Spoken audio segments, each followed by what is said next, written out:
హల్లెలూయా.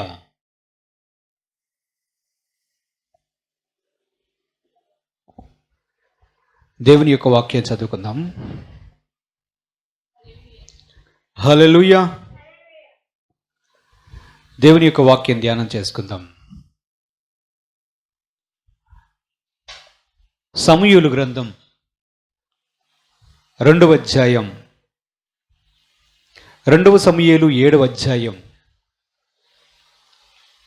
2వ సమూయేలు గ్రంథం 7వ అధ్యాయం 1 నుంచి 3 వచనాలు చదువుకుందాం. యెహోవా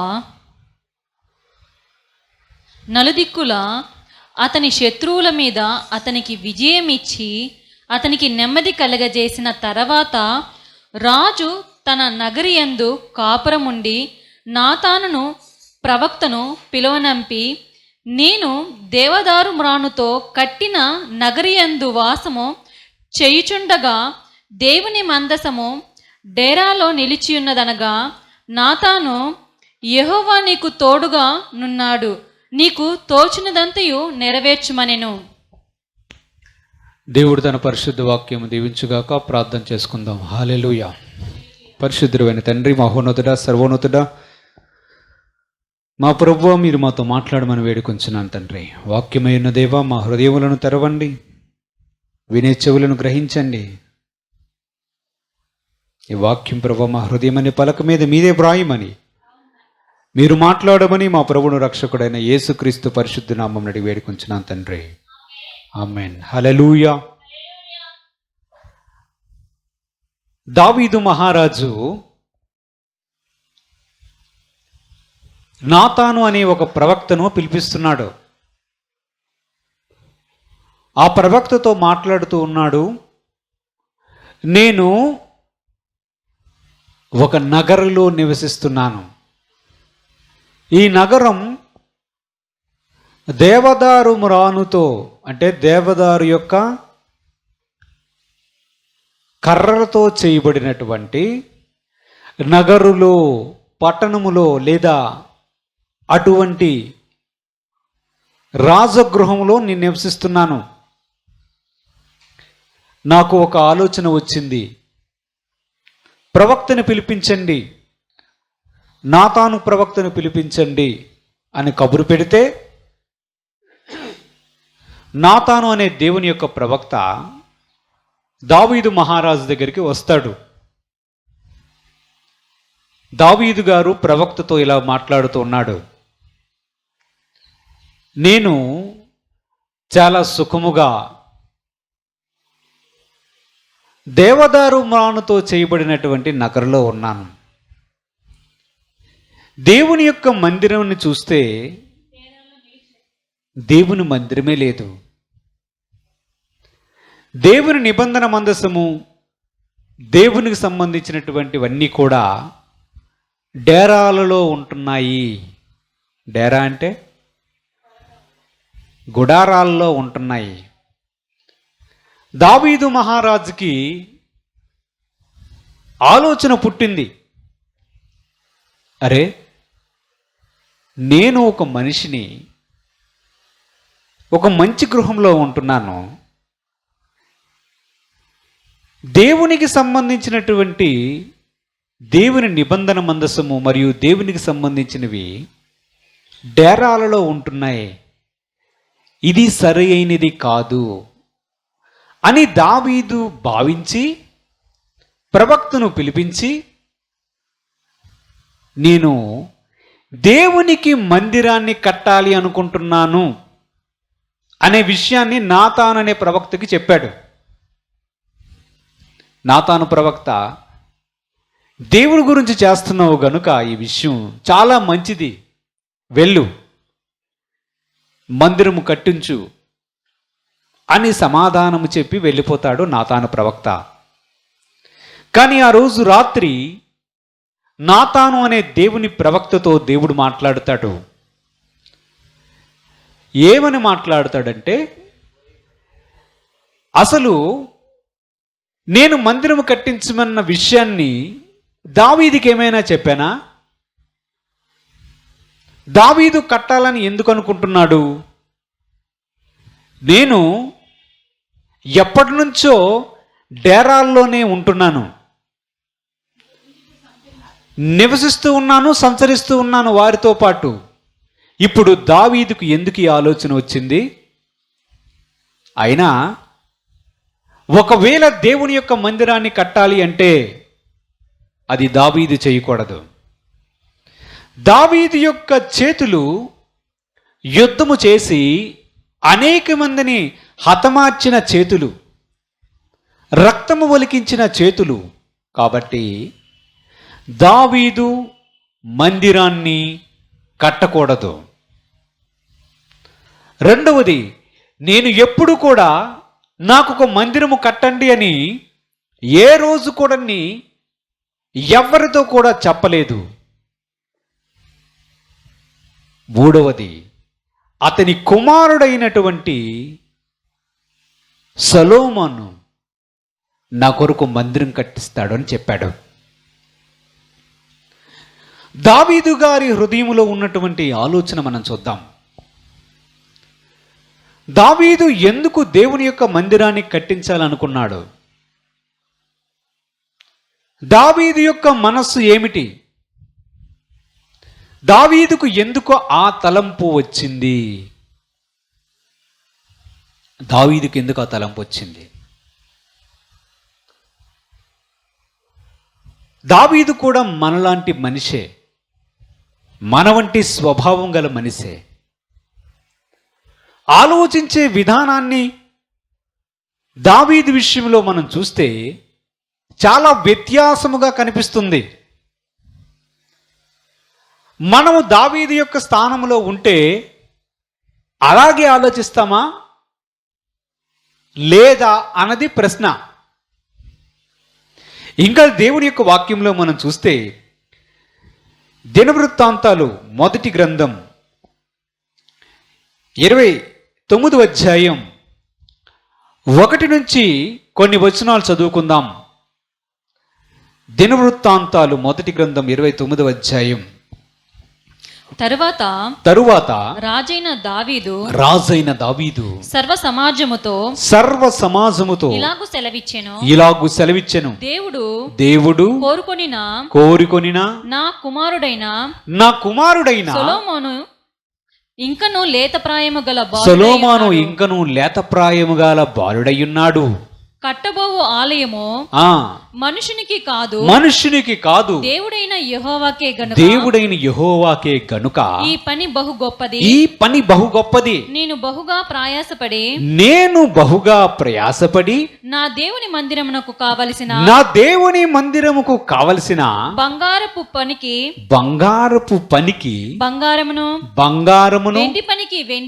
వెండి పనికి వెండిని ఇత్తడి పనికి ఇత్తడిని ఇనుప పనికి ఇనుమును కర్ర పనికి కర్రను గోమేదకపు రాళ్లను చెక్కుడు రాళ్లను పలు విధములైన రాళ్లను మిక్కిలి వెలగల నానా విధములైన రత్నములను తెల్ల చలువరాయిని విశేషముగా సంపాదించితిని మరియు నా దేవుని మందిరము మీద నాకు కలిగి ఉన్న మక్కువ చేత నేను ప్రతిష్ఠితమైన మందిరము నిమిత్తము సంపాదించి ఉంచిన వస్తువులు గాక నా సొంతమైన బంగారమును వెండిని నా దేవుని మందిరము నిమిత్తము నేనిచ్చెదను చాలు. దావీదు యొక్క మాటలు మనం విన్నాం. దావీదు ఏం చెప్తున్నాడంటే, దేవుని మందిరాన్ని దేవుడు నా చేత కట్టించవద్దు అన్నాడు. ప్రవక్త అయినటువంటి నాతాను ద్వారా సెలవిచ్చాడు. కానీ దావీదు ఏం చేస్తున్నాడో చూస్తే, నా కుమారుడైనటువంటి సొలొమోను చేత దేవుడు కట్టించాలనుకున్నాడు మందిరాన్ని. కానీ సొలొమోను ఇంకను లేత ప్రాయము గలవాడు, అంటే ఇంకను చాలా చిన్నవాడు.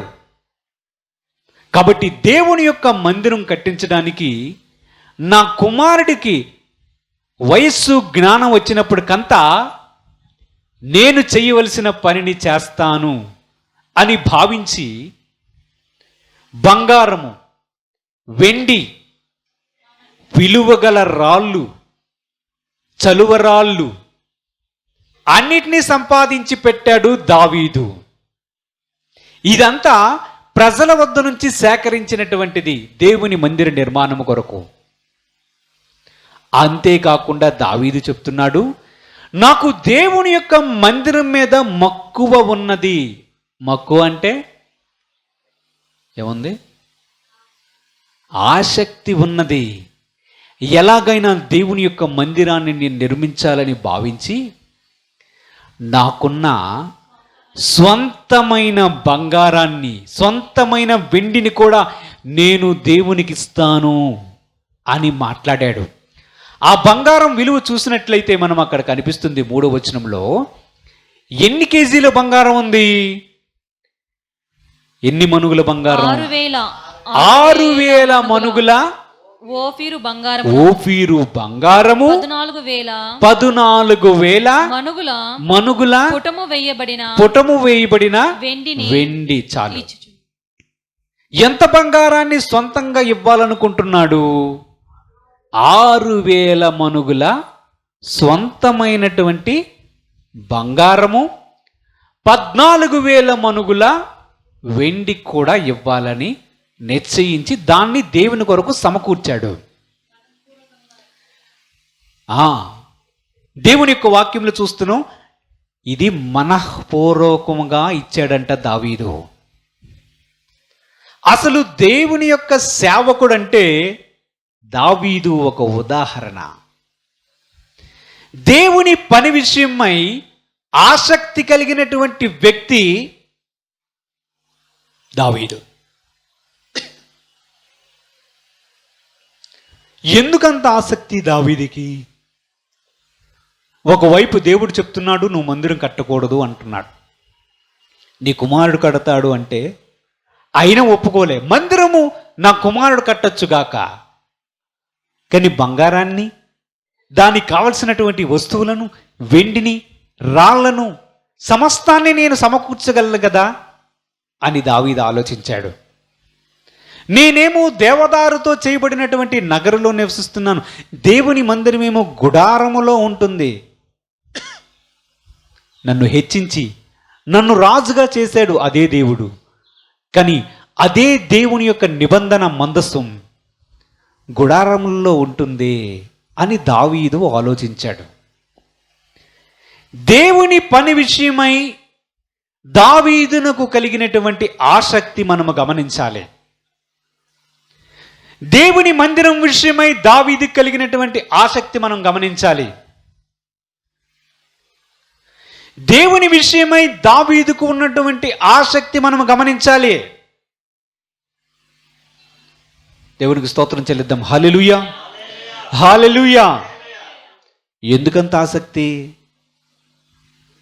ఎందుకంత ఆతృత? కొడుకొచ్చి చేసుకుంటాడు కదా, ముందే ఎందుకు ఇవన్నీ ఏర్పాటు చేయాలి? ఎందుకు ఏర్పాటు చేయాలి? యేసుక్రీస్తు విషయంలో మనం చూద్దాం. యోహాను సువార్త 2వ అధ్యాయం 13 నుంచి 17 వచనాలు మనం చదువుకుందాం. యూదుల పస్కా పండుగ సమీపింపగా యేసు యెరూషలేమునకు వెళ్ళి దేవాలయములో ఎడ్లను గొర్రెలను పావురములను అమ్మువారును రూకలు మార్చువారును కూర్చుండుట చూచి త్రాళ్లతో కొరడాలు చేసి గొర్రెలను ఎడ్లన్నిటిని దేవాలయములో నుంచి తోలివేసి రూకలను మార్చువారిని రూకలు చల్లివేసి వారి బల్లలు పడద్రోసి పావురములు అమ్మువారితో వీటిని ఇక్కడ నుండి తీసుకొని పొండి నా తండ్రి ఇల్లు వ్యాపారపు ఇల్లుగా చేయకుడని చెప్పెను. దేవుడికి స్తోత్రం. హల్లెలూయా. యేసు ప్రభు యెరూషలేములో ఉన్న దేవాలయానికి వెళ్ళాడు. వెళ్ళి ఆయన లోపల చూసినప్పుడు లోపల ఏం కనిపిస్తున్నాయో తెలుసా?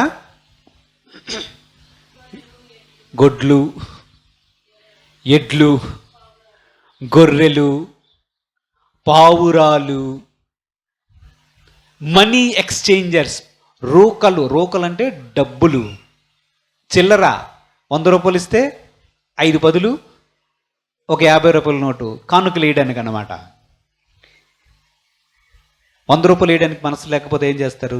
5 పదులు, లేకపోతే 100 పదులు, లేకపోతే 100 రూపాయలు మార్చిచ్చేవారు కూడా అక్కడ ఉన్నారు.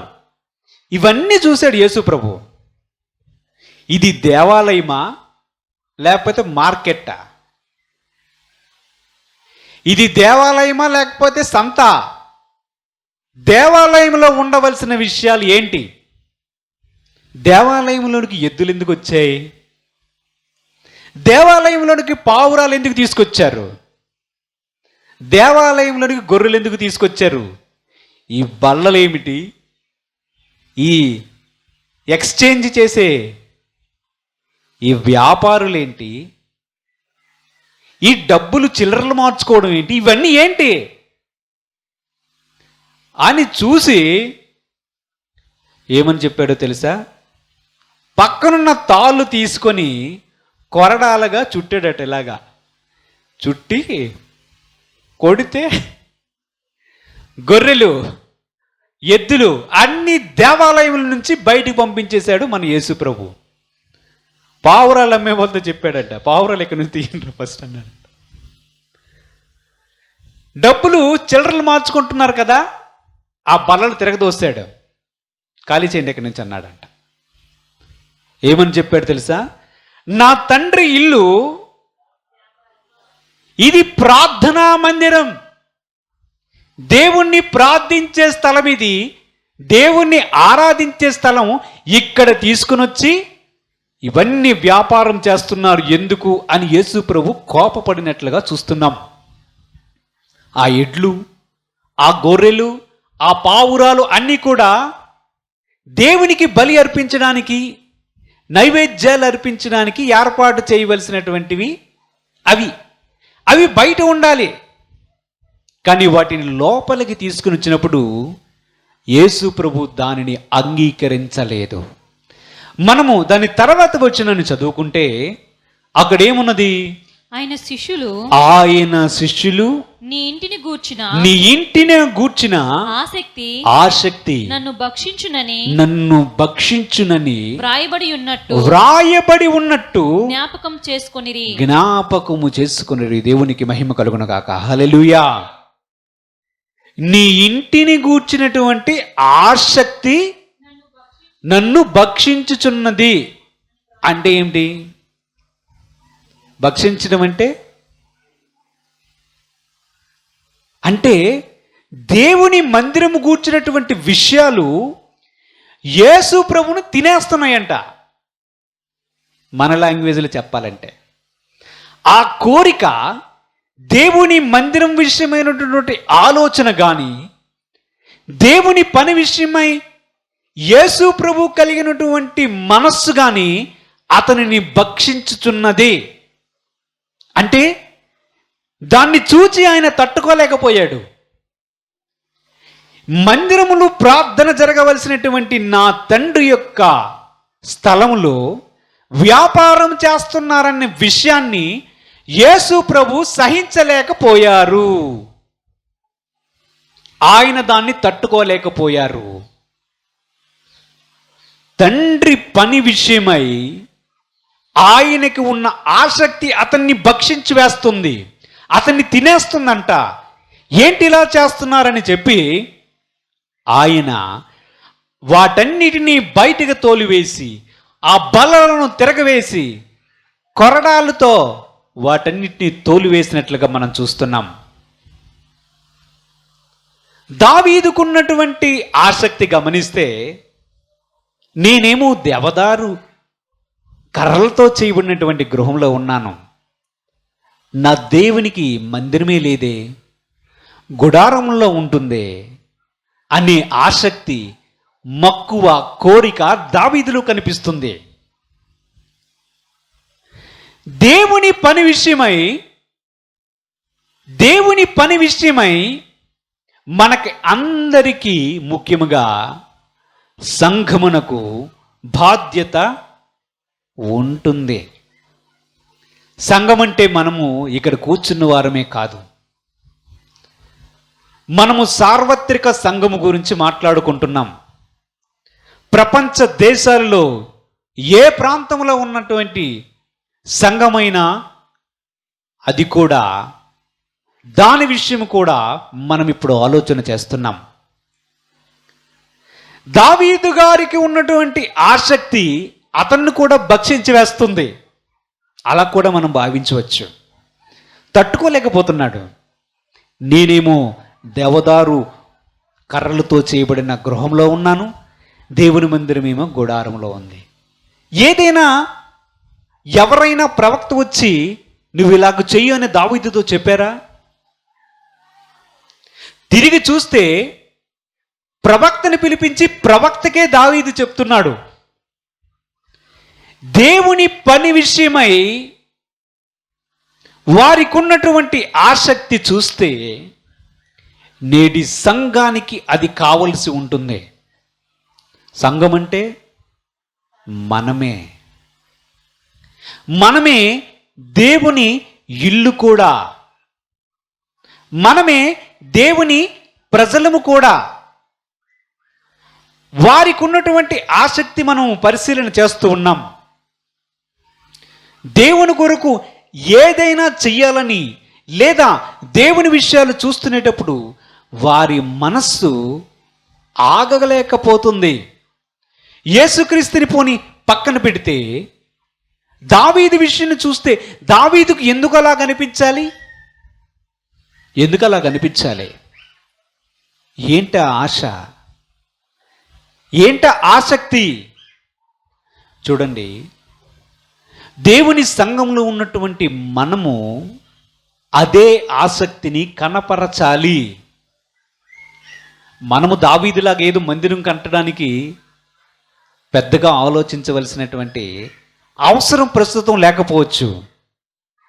కానీ మనము సంఘములోని లేదా దేవుని ఇల్లులో ఒక విశ్వాసిగా, ఒక దేవుని సేవకుడిగా, దేవుని యొక్క సేవకురాలుగా, దేవుని యొక్క పరిచారకురాలుగా, దేవుని పేరు పెట్టబడినటువంటి క్రైస్తవుడుగా, క్రైస్తవురాలుగా మనము పట్టించుకోవలసినటువంటి విషయాలు అనేకమైన ఉన్నాయి. వాటి గురించి మనకు ఆసక్తి అనేది కనపరచబడాలి. మనలో ఆ ఆసక్తి ఉండాలి. మనకు ఎటువంటి ఆసక్తి ఉంది దేవుని విషయమై? ఏముంది? కొన్నిసార్లు కొంతమంది దైవజనులు చూస్తే, ఎవరో పాస్టర్ గారు ఏదో చెప్పారనుకోండి, అది దేవుని యొక్క వాక్యానికి విరుద్ధమైతే అతన్ని ఎవరు ఆపలేరు. ఇంకొక పాస్టర్ గారు అది చూసి దేవుని యొక్క వాక్యానికి విరోధముగా చెప్తున్నాడని చెప్పి ఖండించడానికి సిద్ధపడతారు. ఎందుకలాగా?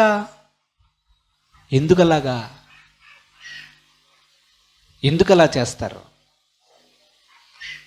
వారు తట్టుకోలేరు. దేవుని యొక్క సంఘ క్రమాన్ని ఎవరైనా చెరుపుతూ ఉంటే దాన్ని తట్టుకోలేరు.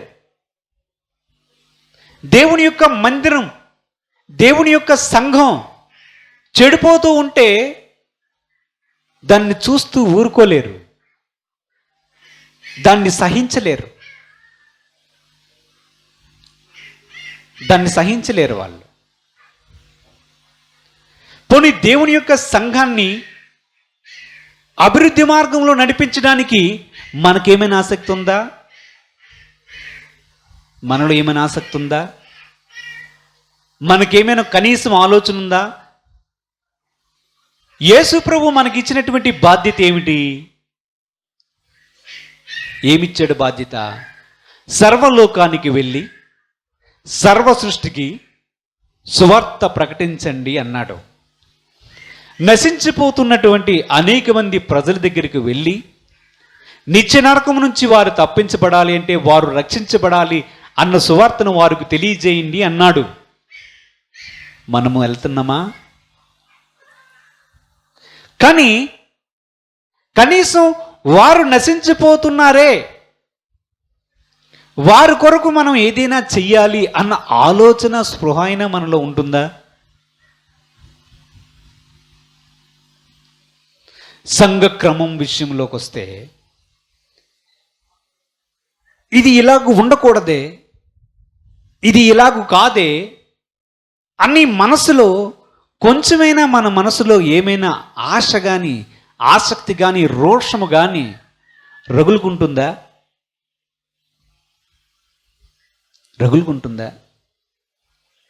పోనీ ఇవన్నీ వదిలేస్తే దేవుని యొక్క పని విషయమై ఏదైనా ఆసక్తిని మనం కనపరుస్తామా?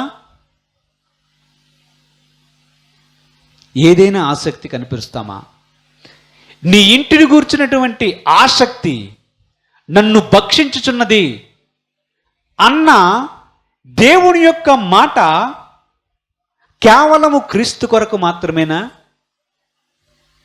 కేవలము దావీదుతో ముగించబడిందా? నేటి సంఘముకి అది అవసరం లేదా? ఉందా లేదా?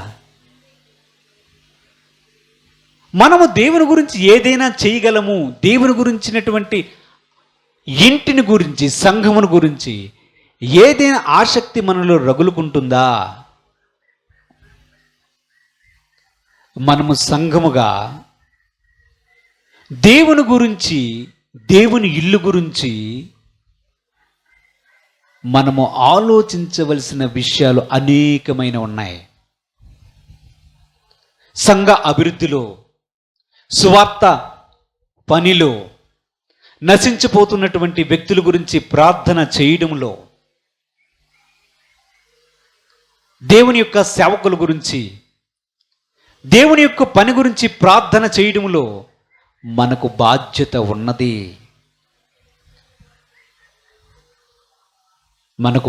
ఉన్నది. రక్షించబడ్డాం, ప్రార్థన చేసుకుంటున్నాం, వ్యక్తిగతంగా ముగిసిపోయింది అనుకోవడానికి లేదు.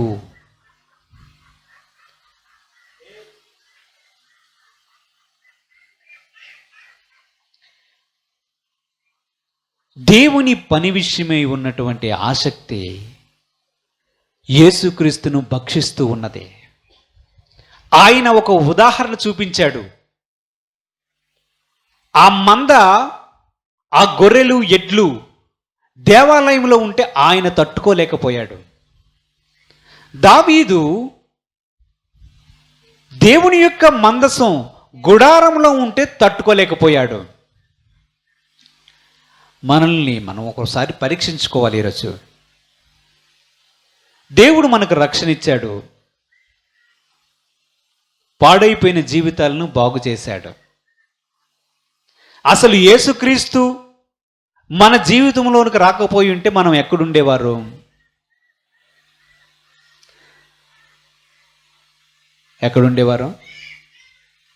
యేసుక్రీస్తు కానీ ఒకవేళ లేకపోతే, యేసు యొక్క ప్రేమ మనకు దొరకకపోతే మనం ఏ స్థితిలో ఉండేవారం? అంతగా దేవుడు తన ప్రాణత్యాగం చేసి రక్షణను మనకు అనుగ్రహిస్తే మనము తిరిగి చూపించినటువంటి ఆసక్తి ఏమున్నది? దావీదు గారి హృదయంలో రగులుకుంటుంది, దేవుడు నన్ను రాజుగా చేశాడు. గొర్రెలు కాసుకుంటూ ఉండేవాడిని, ఏదో పాటలు పాడుకుంటూ దేవుణ్ణి స్తుతిస్తూ ఉండేవాడిని. నన్ను తీసుకుని వచ్చి ఇశ్రాయేలు ప్రజల మీద రాజుగా చేశాడు. ఈ ఇశ్రాయేలు ప్రజల మీద రాజుగా చేయడానికి నేను తగనివాడని, కానీ నన్ను రాజుగా చేశాడు. నా చేత యుద్ధములు చేయించి వాటన్నిటిలో నాకు విజయాన్ని అనుగ్రహించాడు. చుట్టుపక్కల నెమ్మది, విశ్రాంతి నాకు అనుగ్రహించాడు. ఇలాంటి దేవుడు, నన్ను హెచ్చించిన దేవుడు, నాకు యోగ్యత లేని వాడికి ఇంత అధికారాన్ని, ఇంత స్థితిని కలిగించినటువంటి దేవుని కొరకు నేనేం చెయ్యాలి? నేనేం చెయ్యాలి? దేవుని మందసం గుడారంలో ఉంటుందే అని భావించి ఎంతో విలవిలలాడిపోయాడు. ప్రవక్త వచ్చి దేవుడు చెప్తున్నాడు, నువ్వు మందిరం కట్టకూడదంటే అప్పటికి ఊరుకోలేదు. పోనీ నేను మందిరం కట్టించను, నా కుమారుడి చేత కట్టిస్తాను, తీసుకొని రండి, రాళ్ళు తీసుకొని రండి, బంగారం తీసుకొని రండి. దేవుని మందిరం కావాల్సిన ఏర్పాట్లన్నీ చేశాడు. ఎందుకంటే దేవుని ఇంటిని గూర్చినటువంటి ఆసక్తి దావీదును కూడా భక్షించింది. అదే ఆసక్తి యేసు ప్రభువులో మనం చూస్తున్నాం. అదే ఆసక్తి అదే పనుల మీద కాకపోయినా దేవుని పని మీద ఏదైనా నేను చేస్తే దేవుని రాజ్య వ్యాప్తికి అది ఉపయోగపడుతుంది. నేను ఏదైనా దేవుని కొరకు చేయగలనా? దేవుడు నాకు ఇచ్చిన తలాంతులు ఏమిటి? దేవుని కొరకు, దేవుని రాజ్య వ్యాప్తి కొరకు, దేవుని సంఘము కొరకు, దేవుని ఇల్లు కొరకు వ్యక్తిగా నేనేమి చేయగలను? కనీసం ప్రార్థనైనా చేయగలను కదా అన్న ఆలోచన కూడా మనకు స్పృహ లేకపోతే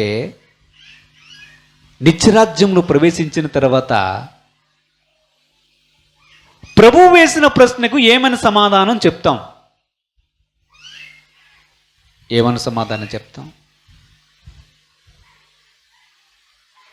దేవుని ఇంటిని గురించి ఆసక్తి మనల్ని కూడా భక్షించాలి. అందరూ ఒకలాగే చేయలేకపోవచ్చు, అందరికీ ఒకేలాంటి శక్తి సామర్థ్యాలు లేకపోవచ్చు, కానీ మన మనస్సున ఈ ఆసక్తి రగులుకుంటూ ఉండాలి. చేతనైనంత చేయగలగాలి, దాని గురించి కనీసం ఆలోచించగలగాలి. దేవుని కొరకు మనం ఏదైనా చేయగలిగిన వ్యక్తిగా ఉండాలి. దేవుని గురించినటువంటి ఆసక్తి మనల్ని కూడా భక్షించాలి. ఒకవేళ అదే ఆసక్తి మనలో ఉంటే మనం ఇలా ఉండలేం, మనం వేరేలాగా ఆలోచిస్తాం. కాబట్టి దేవుని విషయమై, దేవుని పని విషయమై, దేవుని సంఘం విషయమై ఏదైనా చేయగలనేమో అని ఆలోచన చేసి దేవుని పనిలో ముందుకు మనమందరము సాగుతాం. దేవుడు తన పరిశుద్ధ వాక్యం దీవించుగాక. ప్రార్థన చేసుకుందాం. పరిశుద్ధుడైన తండ్రి, మహోన్నతుడ, సర్వోన్నతుడ, సర్వసృష్టికర్త, నీ ఇంటిని గూర్చినటువంటి ఆసక్తి దావీదును భక్షించింది ప్రభువా. నీ ఇంటిని గురించి ఆసక్తి నీలో ఉంది. నీవు వచ్చినప్పుడు నీవు దేవాలయములో వ్యాపారటిల్లుగా వారు చేసిన సంగతిని నువ్వు చూసి దాన్ని తట్టుకోలేకపోయావు ప్రభు. పరిశుద్ధుడైన తండ్రి, ఇట్టి ఆసక్తి మాలో కూడా రగిలింపజేయండి ప్రభు. మేమేదైనా చేయగలిగితే దాన్ని మాలోను ప్రభు నీవే పుట్టించి ఈ రాజ్య విస్తరణలోను, నీ సంఘ విస్తరణలోను, నీ సంఘ పనిలోను మాకు కూడా ప్రభు ఆ పాలిభాగస్తులయ్యే కృప అనుగ్రహించమని, నేటి వాక్యాన్ని మా హృదయం అనే పలక మీద వ్రాయమని యేసుక్రీస్తు పరిశుద్ధ నామమున వేడుకొంచున్నాము తండ్రి. ఆమేన్. హల్లెలూయా.